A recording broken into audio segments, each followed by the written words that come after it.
Happy morning, children. Today we will start with the new topic altitudes and medians of a triangle. So, now let's recall what you have studied in your previous classes. In the previous standard, we have learned that the bisectors of angles of a triangle as well as the perpendicular bisectors of its sides are concurrent. These points of concurrence are respectively called the incenter and the circumcenter of the triangle. So this all you have already studied now. What is the meaning of concurrent? What is circumcenter, incenter? See, it's given in previous standard. So first point is they have asked you to do this activity now. Draw a line, take a point outside the line.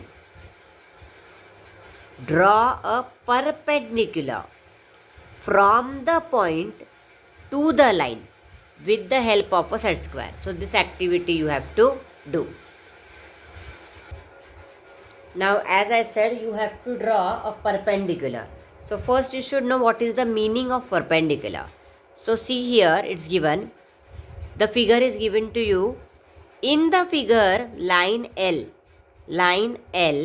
and line N, they intersect at point M.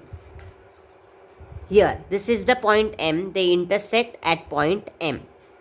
Measure every angle formed at the point M. Now, when these two lines are intersecting at point M, you have been asked to measure angles formed between the lines L and N. Now, how many angles are formed? You can see here.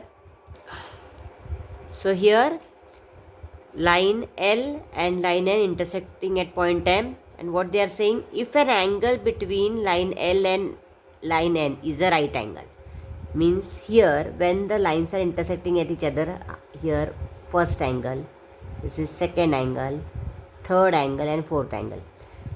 The angle formed should be a right angle.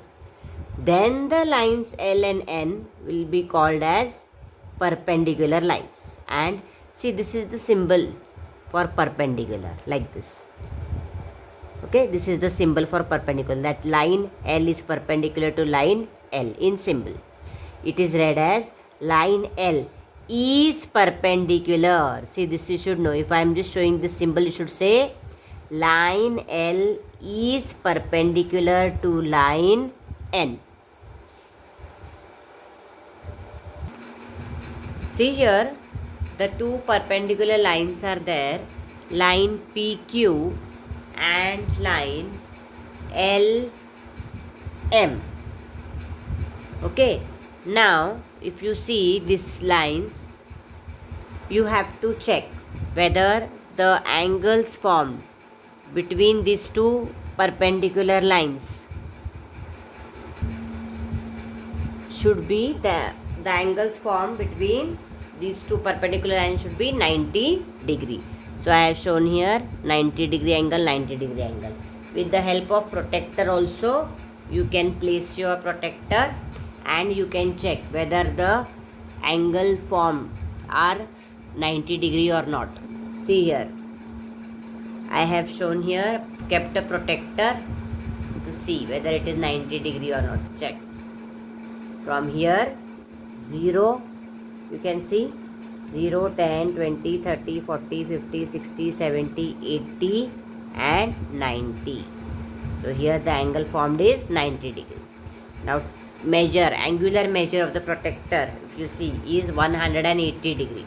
So the remaining angle is also of 90 degree. See here, if this is 90 degree, automatically these two angles, they form linear pair.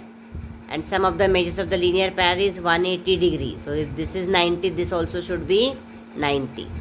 So the concept of geometry you should know thoroughly. This is 90, so this is also 90 degree. And with the help of protractor, you can measure it. And also with the help of set square, you can measure. So the meaning of perpendicular should be understood, that the when you are drawing a perpendicular lines, the angles formed should be a right angles between the two lines.